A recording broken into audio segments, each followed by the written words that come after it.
Validamos a los primeros testigos desde una comunidad de experiencia, porque nosotros también queremos tener también esa misma experiencia de ver a Jesús en nuestra propia vida.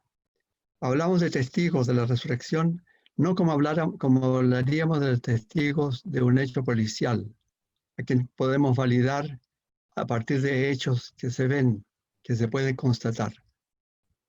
El testimonio de los primeros testigos lo vamos a validar a partir de nuestra propia experiencia. ¿Cómo resuena esa experiencia que ellos tuvieron en nosotros? ¿Qué experiencia semejante tenemos nosotros de ver también a Jesús resucitado? Cuando confesaban su fe en el resucitado, los seguidores de Jesús no querían atestiguar un milagro, sino compartir una experiencia. Me parece muy importante situar la resurrección no como un milagro, porque como milagro no pudo ser visto la resurrección.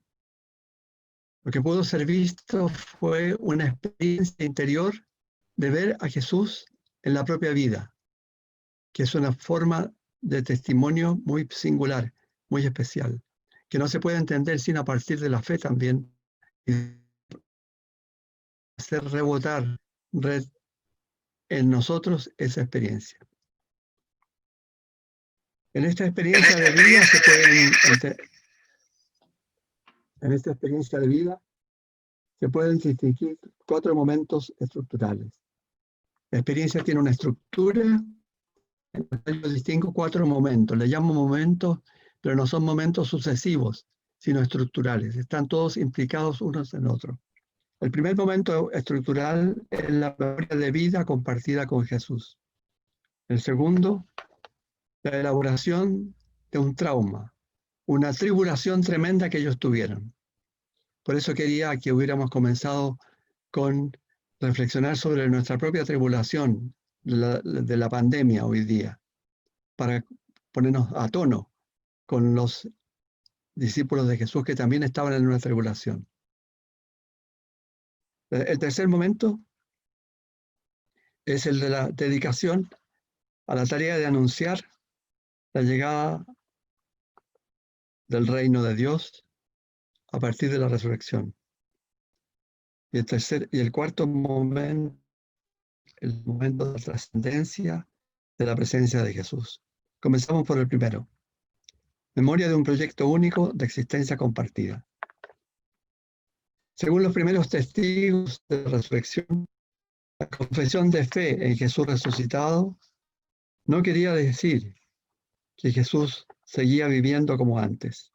Si así fuera, si lo único que querían decir era Jesús, a pesar de haber sido muerto, crucificado, sigue viviendo, habrían ido a contárselo a medio mundo para que fueran a verlo. Pero no fue así. Ellos no fueron a contárselo a medio mundo para que fueran a verlo, porque Jesús no seguía viviendo igual que antes. Se referían a una experiencia distinta y difícil de verbalizar. Los relatos que hoy tenemos fueron redactados unas 2 generaciones más tarde, en los años 70, tras un largo proceso de reflexión y práctica comunitaria. Hablan de testigos que habían vivido con Jesús desde el bautismo de Juan. Se lo dice así en Hechos, capítulo 1, versículos 21 y 22, indicando así una larga vivencia compartida. Durante esos años habían visto, oído y palpado cómo ese hombre, Jesús, había ido realizando un proyecto de existencia único. Es un proyecto de existencia el que ellos han sido testigos de vivir con Jesús. Existencia única, un proyecto de existencia único e inaudito. ¿Cuál es ese proyecto? Lo vimos en la primera parte de esta sesión hace 15 días. Lo resumo.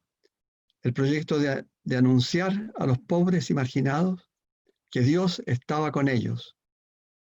Es decir, anunciarles a los pobres y marginados que su experiencia de tribulación, de apartamiento, de exclusión, de explotación, era una existencia digna y que ellos se contaban entre los invitados a construir una sociedad nueva llamada Reino de Dios. Muy en resumen, ese es el núcleo del mensaje de Jesús. A los explotados, a los marginados, a los pobres, anunciarles que tienen una existencia digna y que desde ella se puede recibir y construir el reino de Dios que él anunciaba. Esa es la parte positiva. Como contrapartida, la parte negativa del mensaje de Jesús era la crítica de las relaciones de poder vigentes en la política y en la religión de la época en Israel. Y Jesús dio vuelta a la religión configurada por la sinagoga de la época, pues había enjuiciado su estructura económica y comercial. Recordemos, Jesús había llamado al templo cueva de ladrones y había hablado de su destrucción posible y venidera, frívolamente a ojos de los judíos. Había criticado la dependencia política de los dirigentes al desconocer la divinización del César, que estaba grabada en la moneda tributaria. Mateo 22, versículos 15 al 21. Había rechazado el formalismo jurídico con que se interpretaba la Torah, la ley.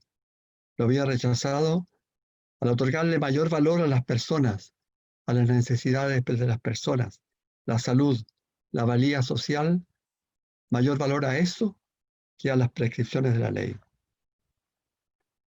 Las dos partes del mensaje de Jesús: anunciar la buena nueva a los pobres y criticar a aquellos que se habían dejado cooptar por el poder romano y por el poder de los dirigentes judíos. En este mensaje doble, lo habían reconocido a Jesús como el ungido, el Mesías del Dios liberador. Este es el primer momento del recuerdo de Jesús, los que habían vivido con él desde el bautismo de Juan. El segundo momento de la experiencia. Con la muerte en cruz, el proyecto había sido terminado en un fracaso. Había quedado esbozado como el recuerdo de un varón profeta poderoso en obras y palabras, de quien se había esperado que iba a liberar a Israel. Recordemos la conversación que tuvieron los discípulos en el camino de Emaús. Habíamos esperado. Era la decepción. En la narración que sigue en su boca quedan huellas del agitado peso del que hoy la elaboración del choque emocional. Esa elaboración es el segundo momento de la experiencia. Elaboran los grupos de mujeres y los grupos de hombres, de varones, en forma distinta. Cada grupo elaboran la pérdida, el fracaso y la decepción. Nosotros esperábamos, dicen los varones, que se alejan de Jerusalén. No quieren escuchar más. Se alejan, quieren irse del lugar donde ellos habían esperado. Decepción pasiva y negativa de los varones se opone a mujeres. Prohibición ritual de tocar y de abrir. Ellos quedarían impuras, afirmando a las mujeres: no hay que buscar al viviente entre los muertos. Así descolocan literalmente, la palabra que usa Lucas en el griego, exetesan, es descolocan literalmente a los varones. Mujeres y hombres elaboraron su vivencia en conjunto, cada grupo, el de mujeres y el de los varones por su lado, a su manera, compartiendo experiencias y tratando de entender lo que se podía entender de la extraña vivencia que estaban viviendo. Por un lado, con la muerte de Jesús se habían sentido morir en vida.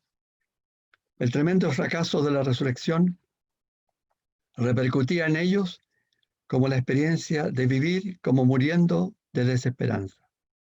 Sin embargo, y por otro lado, se decantaba una convicción que se iba apoderando de todos, que la experiencia de la nueva sociedad, del reino de Dios que habían comenzado a vivir con Jesús, en sus palabras y obras, esa experiencia no había terminado, pues extrañamente, incomprensiblemente, Jesús seguía viviendo con ellos, de otra manera, pero seguía viviendo en el vigor increíble y el nuevo espíritu que sentían bullir irrefrenable en sus propias vidas. Efectivamente se estaba cumpliendo aquello que Jesús les había dicho en la última cena a los discípulos y discípulas. Os enviaré mi espíritu, ese espíritu de lucha, de batalla, de acción, de dinamismo. Ese seguía viviendo en ellos y esa era la prueba para ellos de que Jesús estaba con ellos. El espíritu es otra forma de ser del Jesús resucitado. El cuerpo que es espíritu que da vida, como dirá San Pablo. Para expresar esta experiencia, echaron mano los discípulos de un lenguaje de imágenes y símbolos que era conforme con las escrituras de Israel. Ese Jesús que había dado y volvía a dar un sentido a su existencia, más allá de la terrible derrota de la cruz, no podía desaparecer en el Hades, no podía quedar sometido a la corrupción. Esas dos palabras estaban en la tradición de Israel. Esas palabras se repiten en Hechos de los Apóstoles. Es decir, no puede quedar entregado a la muerte como destino común de todos, pues lo sentían a Jesús sorprendentemente cerca, animándolos y dándoles vida. La experiencia de que en ellos vivía Jesús era, era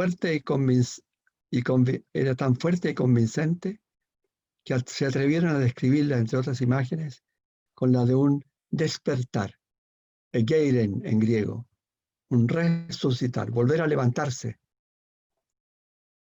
según el modo de hablar de los israelitas, pues era un resucitar de Jesús en ellos y acompañándolos a ellos.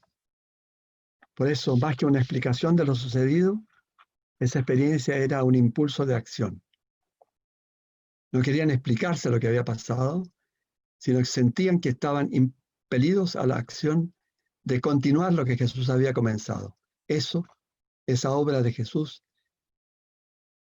y vive Jesús mismo. Por eso, tercer punto de la estructura, tercer momento de la estructura de esta experiencia, es una experiencia que se orienta a una tarea y a un cumplimiento. Y en esto estamos en el cumplimiento de lo que pasó en la resurrección. Estamos hoy metidos en él.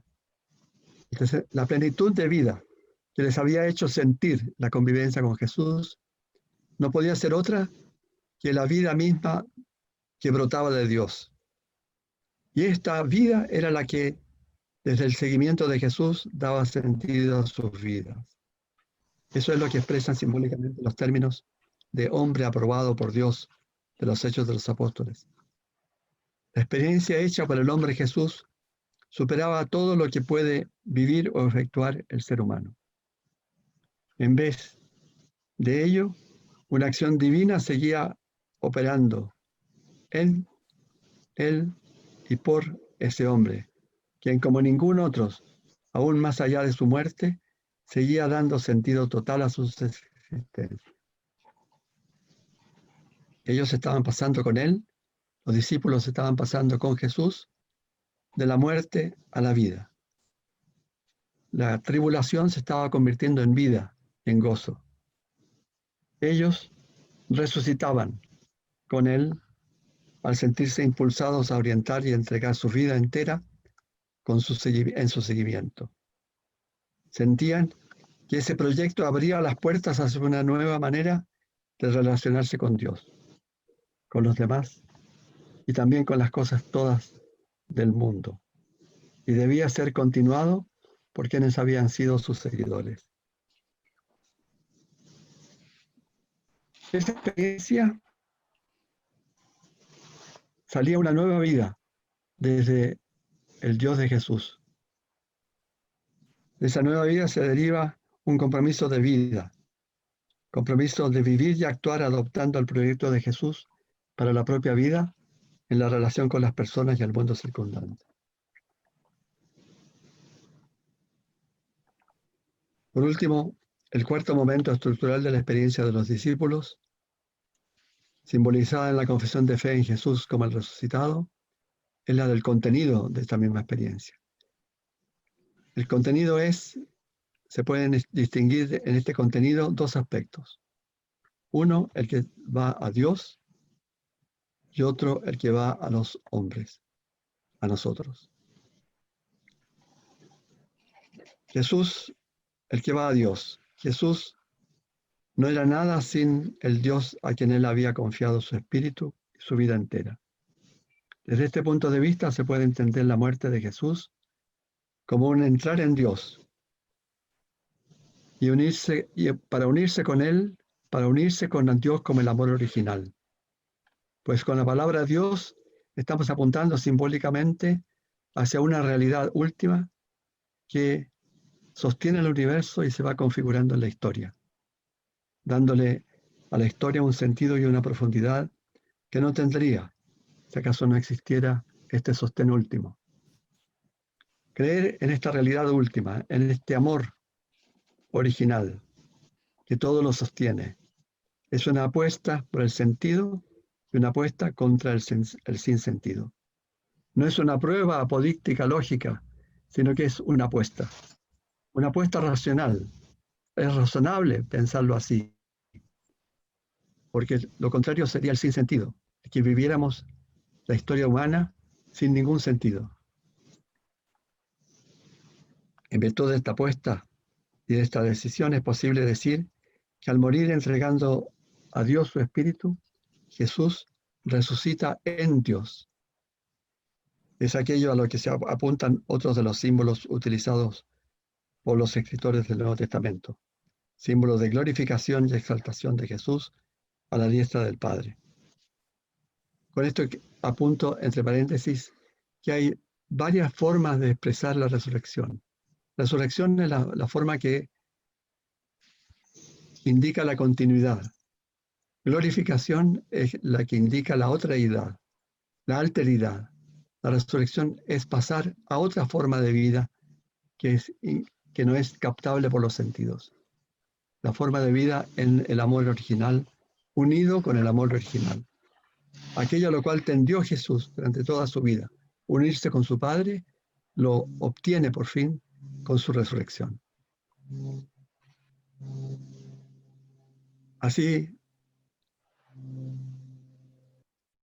pasamos a un tercer punto, a un segundo punto, lo que había anunciado yo, las reflexiones antropológicas.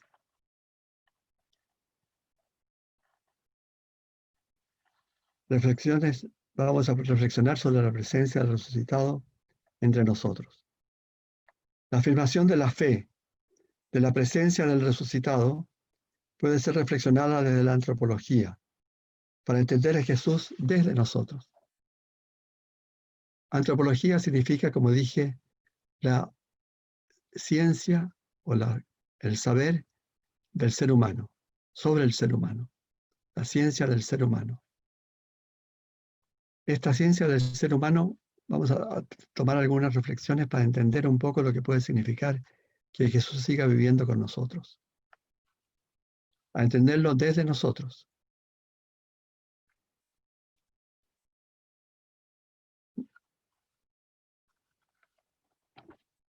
Como les dije al comienzo, nuestro itinerario discursivo, nuestro discurso hoy es circular.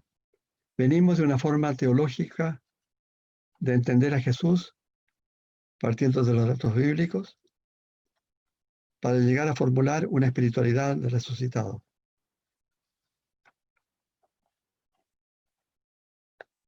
Reflexionemos entonces desde nuestra experiencia de vida para entender a Jesús desde nosotros. En la última parte vamos a reflexionar sobre la experiencia de Jesús para entendernos a nosotros desde Él. Ahora estamos entendiendo a Jesús desde nosotros. En la tercera y última parte vamos a tratar de entendernos a nosotros desde Jesús.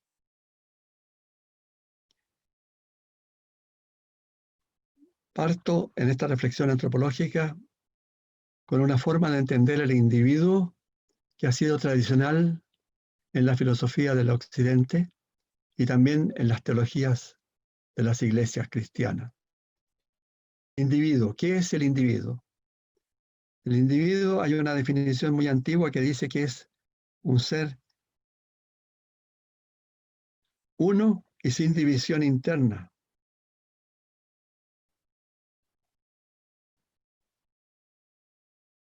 Esta definición, indiviso en sí mismo y dividido de cualquier otro. La definición de individuo parece muy clara y viene del griego del siglo III. Ha sido parte de la construcción cultural de Occidente. Sin embargo, esta comprensión del individuo no es compartida por todos en las culturas humanas. Por ejemplo, no es compartida por los pueblos orientales y tampoco por nuestros ancestros andinos.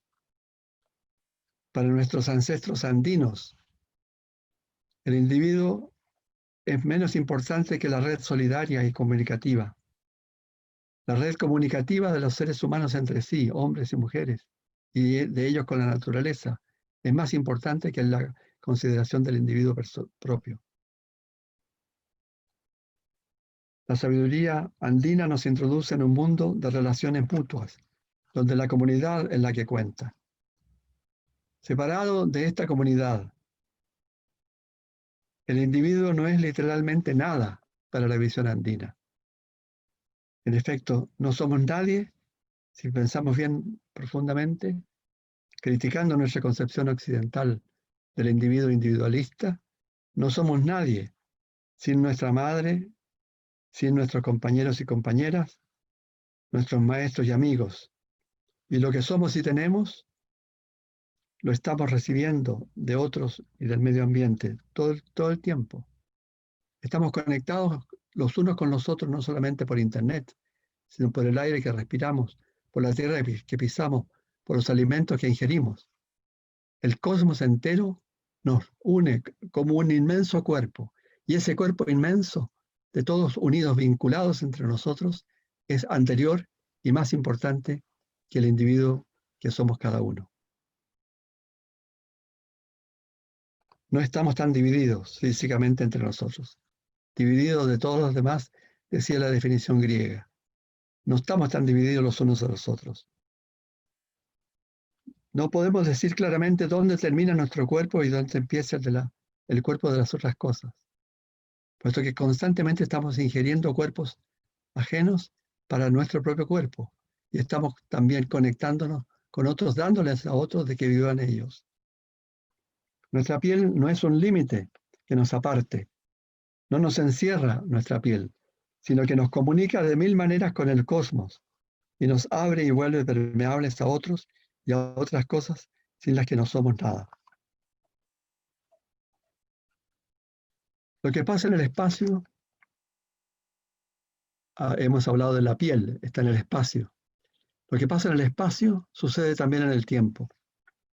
Así como no terminamos en el espacio marcado por nuestra piel, sino que vivimos imbricados con otras personas y cosas, así se puede pensar también que nuestra vida no termina definitivamente en el momento de morir. Pues algo o mucho de lo nuestro es de otros y está en otros y sigue viviendo en ellos después de nuestra muerte. Así como en nosotros viven nuestros ancestros, nuestros padres, nuestros abuelos y ancestros anteriores, están viviendo también en nosotros. Hay una continuidad, una contigüidad, un estar piel a piel, juntos, con muchos de los cuales ni sabemos su existencia, pero que están viviendo en nosotros. Nuestra vida no termina definitivamente en el momento de morir. Algo mucho de nuestro es de otros y está en otros y sigue viviendo en ellos después de nuestra muerte. En otras palabras, en esta visión antropológica, el yo llega a construir la raíz más profunda de su ser solo a lo largo de un proceso histórico de interacción con otros, sin los cuales no sería nada. Es un proceso histórico el que nos va haciendo el ser que somos. El ser individual que somos es el resultado de un proceso histórico en el cual otros han tenido una parte inmensa, no solamente el individuo que soy yo. Yo soy el que voy a ser, yo soy el que me proyecto ser, pero no solamente me proyecto, sino que me voy encontrando con otros que me van diciendo quién soy yo y qué puedo llegar a ser. Esto quiere decir que los límites de la individualidad no son tan rígidos ni tan estancos como parece a primera vista. Quiere decir que la individualidad, quiere decir que las relaciones interpersonales son mucho más densas de lo que dejan ver los contornos corporales. Y hasta la muerte se la puede tal vez percibir o construir como un límite no infranqueable, sino al contrario, como un límite franqueable. Se puede pasar sobre la muerte hacia otras regiones de experiencia en la que la sobrevivencia de uno mismo en otros tiene la consistencia de un verdadero modo de ser, contrario y resistente a la nada. Nos sobrevivimos en otros y esa realidad otra es una continuación de nosotros mismos. En vez de sumirnos en la nada, con la muerte adquiriríamos otro modo de ser, recogidos y rehechos en los otros, y sobre todo en el gran cuerpo del cosmos, y recogidos y rehechos en Dios, que sostiene al cosmos. Así se entiende, también entonces pasamos desde esta visión antropológica, pasamos a Jesús. Lo que decimos aquí de nosotros, se lo puede pensar de manera semejante o con mucho mayor razón de Jesús.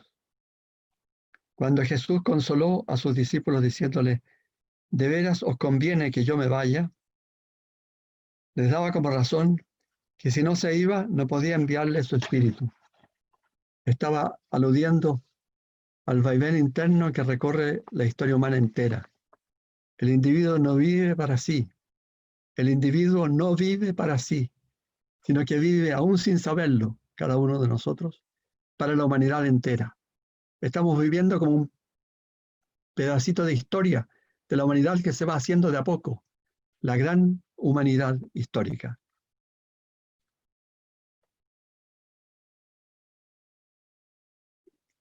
Que busca construirse en un gran proceso sinuoso de avances y retrocesos, de encuentros y pérdidas. Así a lo largo de los siglos fluye el torrente de la vida y del espíritu. Es un solo torrente de vida y de espíritu que pasa a través nuestro y que no muere con nosotros en la muerte, sino que sigue más adelante. Es una concepción distinta de la antropológica de la que solemos tener al decir que nos morimos totalmente con nuestra muerte. Así, el Espíritu de Jesús es su otro modo de ser. Espíritu vivificante, dirá Pablo en la 1 Corintios 15:45. El último, Jesús, es un espíritu vivificante. Es el otro modo de ser de Jesús resucitado. Es su presencia en medio nuestro, simbolizada también en la Eucaristía. Vamos a hablar de ella después. Una presencia que con su aporte único pero vinculado con otros, sigue dándole energía al torrente de vida que es la humanidad, en cuyo cuerpo comunitario Jesús vuelve a vivir como espíritu vivificante. Sus seguidores entonces recogieron su proyecto, lo comunicaron de generación a generación en esta comunidad histórica que es la Iglesia. En esta comunidad y en nosotros hoy vive Jesús con su proyecto en otro paisaje cultural. Creer en el resucitado es ahora también resucitar en la prosecución activa de su proyecto, que es el de Dios con la humanidad. Jesús adquiere así un nuevo modo de ser, un nuevo modo de manifestar su presencia activa y dinamizante en medio nuestro. Él suma, igual que los primeros seguidores,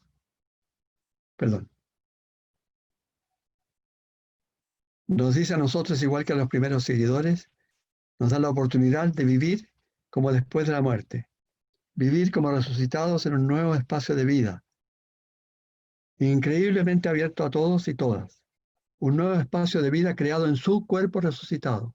Y aquí voy a citar una frase de Pablo que es crucial y central, la frase que dice en Gálatas 3:28, no hay en este espacio que es el Mesías, el Cristo resucitado, no hay judío ni gentil, no hay esclavo ni libre, no hay hombre ni mujer, porque todos sois uno en el Mesías Jesús. Pablo expresa aquí el núcleo de lo que sucedió con la emergencia de Jesús en la historia de la humanidad y del cosmos. Pablo proyecta a Jesús como la persona humana en la que el universo tomó conciencia de su unidad de origen y de destino. Es lo que comienza a realizarse con su cuerpo de Mesías resucitado, donde se abre el espacio de la reconciliación universal.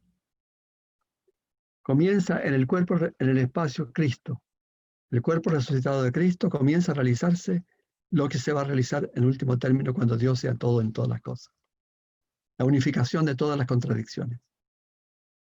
La proyección de Pablo es coherente con los evangelios que describen la compasión entrañable y universal de Jesús, su sentirse y saberse unidos con los pobres y excluidos, y su llamado a recibir un reino de Dios, donde todas las oposiciones se anulan al convertirse en aportaciones diferentes a la comunión de todos. De la proyección de Pablo y de la descripción de los evangelios se deriva el significado profundo de lo sucedido durante la celebración de una cena con sus discípulos antes de morir. Emocionado por presentir su propio fin, Jesús miró el pan sobre la mesa y vio en él el símbolo de su cuerpo humano, puesto a disposición de todos, por encima de las divergencias, por encima de los fracasos, por encima de la muerte, a disposición de todos, en la figura de ese pan, cuerpo, su existencia humana, a disposición nuestra. Fue resucitado y glorificado en su muerte libre y consecuentemente aceptada, lo que simboliza su unión definitiva con el amor originario que fundamenta y sostiene el todo. Por eso, su cuerpo resucitado llegó a ser, como lo hemos dicho varias veces, espíritu vivificante. Pneuma zoopoiun, dice en 1 Corintios 15, 41, 45. Una clara alusión paulina a la nueva creación que comienza con este último Adán. En este espacio de inspiración vivificante, que es la existencia glorificada de Jesús, nos encontramos hoy con Él, en procura activa de una humanización reconciliadora de los humanos entre sí y con el cosmos, a su imagen y con el vigor de su espíritu. Nos encontramos hoy dándonos cuenta que solo podemos estar resucitando con Él si acaso procuramos en nuestra misión una humanización de los seres humanos entre sí.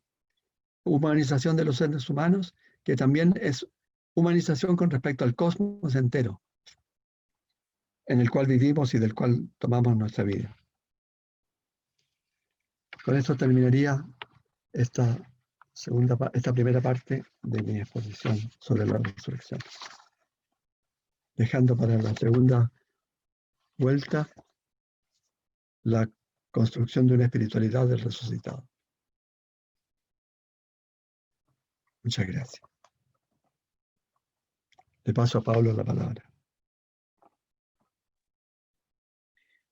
Gracias, Manuel. Estamos súper bien en los tiempos, entonces me parece que sería muy bueno darnos un pequeño espacio para preguntas en esta primera exposición. Entonces, abrimos el espacio para quienes quieran hacer preguntas sobre esta primera parte. Ya, o sea, es bien intensa esta primera parte porque es resignificar la imagen que tenemos de la resurrección. Entonces yo no sé si hay dudas, o hay alguna consulta en que le gustaría que Manuel profundizara en uno de los temas que expuso ahora, o si hay dudas de quizá alguna parte que no se entendió. Tenemos un par de minutitos para aprovecharlo en eso.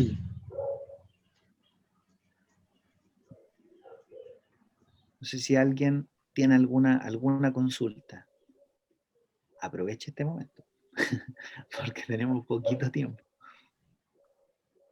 Sí, yo quisiera a lo mejor hacer un comentario de algo que siempre me ha llamado la atención de cuando, no sé si me escucho, Sí, sí.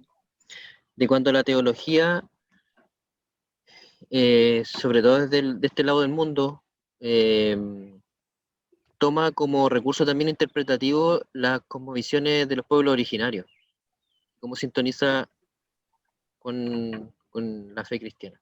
Que de alguna manera la teología de Occidente domestica todo ese objeto, menos el ser humano, y una visión bien antropocéntrica, y es como que el ser humano fuera otro ente distante, lejano e inconexo al mundo de la materia, de la naturaleza,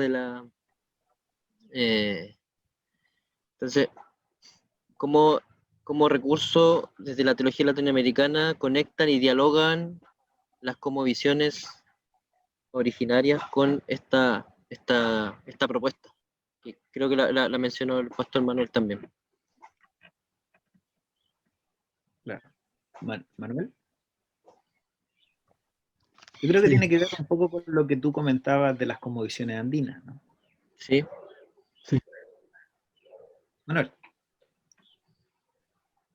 Exactamente, yo creo que esa convicción andina está entrando también en este momento en la conciencia teológica nuestra y nos hacen ver cuán estrecha es la percepción del individuo encerrado en sí mismo, ¿no? Y el individualismo consiguiente.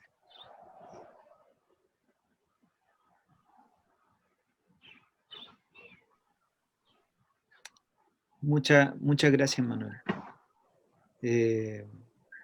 No sé si hay más consultas o comentarios también puede ser, como pequeñas reacciones a lo que han estado escuchando. También puede ser.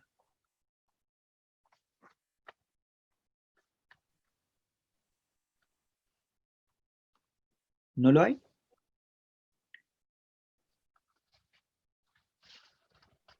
Una consulta. Marcelo, y después Karina, que veo que me hizo ahí el gesto técnico. Bueno, tengo problemas con mi cámara, Marcelo. pero me gustaría No hay problema. Dale, agradecer primeramente lo que aporta el profesor. Lo que me suena a mí, lo que resuena en el fondo en mi concepción histórica es que de alguna manera nosotros hemos perdido el enfoque de la resurrección desconectándonos desde nuestros ancestros. Creo que cómo recuperar la dimensión de la resurrección y reconectarnos con, en el fondo, la fe de Jesucristo nos conecta con nuestros ancestros como una extensión de quienes somos, sin perder nuestra cristiandad o sin perder nuestra dimensión quizás, bueno, el reino de Dios como un cosmos, como algo cósmico, ¿cierto? Que nos incluye a todo, pero cómo recuperar también esa dimensión ancéstrica de reconectarnos y entendernos como también resucitados de esa experiencia, por ejemplo, con los pueblos mapuche y originarios.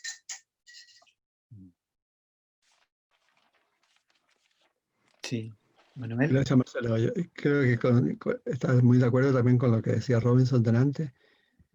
Yo creo que es lo que nosotros aprendemos de ellos, de los pueblos originarios, no es lo que nosotros vamos a predicarles a ellos. Ellos tienen que desarrollar su propia intuición desde ellos mismos, pero nosotros podemos aprender de ellos e incorporar en nuestra fe, en nuestro discurso de fe, mejor dicho, también las intuiciones que ellos tienen, que son muy coherentes, como lo vimos, me parece, lo que traté de mostrarlo en la exposición, muy coherente con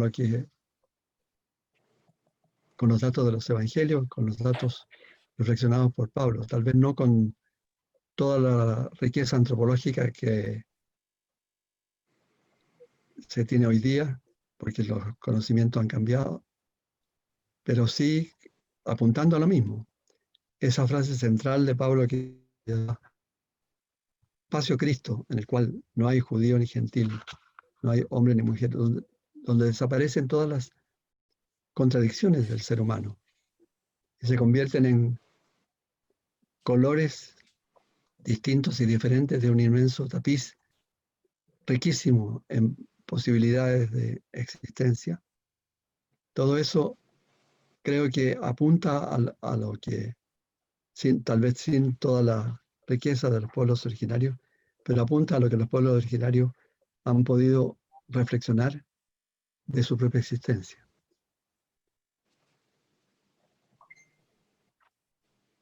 Muchas gracias, Marcelo. Gracias, Manuel. Karina. Hola, buenos días a todos. Yo me quedé en una reflexión, me quedé pensando, de hecho, notando varios puntos que dijo el pastor Osa respecto a que claramente que de acuerdo a lo que estaba mencionando él, esta gran reflexión, a mí me dio como una especie de alivio y de alegría saber que cuando uno deja esta tierra o este universo, nos vamos allá y parte de nuestra esencia queda en las otras personas que vienen después. O sea, lo que yo proyecto con lo que quiero decir es que la divinidad siempre está en nosotros, en nuestro interior. Así lo veo. Y que parte de la resurrección, cuando Dios, Jesucristo, entra, digamos, a Dios, está permanentemente en nosotros el término divino. Y que a través de los años se ha ido, ¿cómo lo puedo decir? De los años, de los siglos, se ha ido aumentando esto, entonces aumentando y creciendo. Entonces mi pregunta era la siguiente para el pastor. O sea, si uno cree que la muerte al final es una transición para pasar a otra vida, así yo lo entiendo, ¿verdad, pastor? Sí. Entonces, si es así, uno tiene que hacer lo mejor en esta vida o tratar de alguna manera de hacer, ser como uno es, aceptarse como uno es y dar lo mejor de sí, porque en el proceso de esa transición dejamos parte de nuestra esencia o dejamos un recuerdo. ¿Esa es la pregunta, Karina? O sea, claro, sí, esa es la pregunta, con respecto a la divinidad. Es que hice dos preguntas en una. Sí. Bueno, yo creo hay un papel de runner que está entre el material que ustedes tienen para poder conversar después, que habla sobre ese momento de la muerte como el momento también de la resurrección y como el momento en el cual se pasa a otra categoría, ya no se pasar a otra vida, como dice Karina, no significa pasar a una vida con tiempo. El tiempo se acaba. Y en la muerte queda definitivamente validado lo que hemos vivido en nuestra vida en el tiempo. Queda validado y queda invalidado todo lo que hemos mal vivido en la vida del tiempo. Queda definitivamente recogido en Dios. Y esa otra forma de vida después, es decir, otra forma de vida en la muerte, no sabemos, no podemos decir nada más porque no tenemos conciencia de ella. No vamos a poder tener, nuestra conciencia es temporal. Y lo que viene fuera del tiempo, eso no lo podemos imaginar. Es algo así como lo que pasa también en la física moderna. La física cuántica, hay ecuaciones que no son imaginables, pero que son necesarias. Así también, pensar en la eternidad no es pensar en una duración indefinida. No hay duración, pero no se puede pensar, hay que dejar de trabajar la imaginación para entender la eternidad, porque no es captable por la imaginación. Nuestra imaginación está configurada temporalmente. Entonces no podemos pensar en lo no temporal. Pero una parte de nosotros va a sobrevivir también, además de ese ser que queda definitivamente validado por la muerte, o ya en la muerte. Además de eso, una parte de nosotros va a vivir también en los demás, en los que dejamos. Nosotros somos una sílaba dentro de una historia enorme de la humanidad.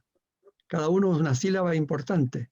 Sin esa sílaba que es nuestra historia, la historia de la humanidad también pierde algo, pero gana algo con nuestra vida. Cada vida nuestra, cada una de nuestras vidas es un aporte a la historia común de la humanidad. Y ese aporte queda para siempre en otros. Creo que son los dos aspectos. Un aspecto que se puede entender y el otro que no se puede entender, sino que hay que aceptarlo como una ecuación. Como en la física cuántica hay que aceptar ciertas ecuaciones, aunque uno no las pueda imaginar. Ok, gracias, Pastor. Muchas gracias, Karina, por la consulta y el comentario, y gracias nuevamente, Manuel. Vamos a dejar este espacio hasta aquí. Vamos a tener otro momento para poder hacer consulta, y además de los momentos que tenemos en las discusiones grupales, ¿ya? Así que seguiremos interactuando. Pasemos entonces a una nueva actividad que es en torno a un texto que nos propone Manuel, que es el texto de John Sobrino, ¿no es cierto? De todas maneras, o sea, este texto fue enviado en el set de textos que les enviamos. De todas maneras, yo lo voy a compartir aquí en el chat de...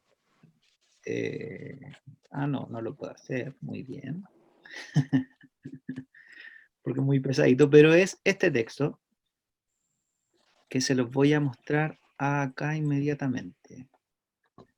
Este texto vamos a trabajar ahora en grupos, entonces es muy necesario que usted este texto lo tenga a mano o en su computador, en su celular, por donde esté usted conectado, que se llama Resurrección desde los crucificados, y vamos a responder esta pregunta en grupo, ¿sí? Según John Sobrino, ¿es el anuncio de la resurrección de Jesús un acto político? Es este pequeño texto, ¿sí? Es un poquito más de una plana, que la idea es que podamos leerlo en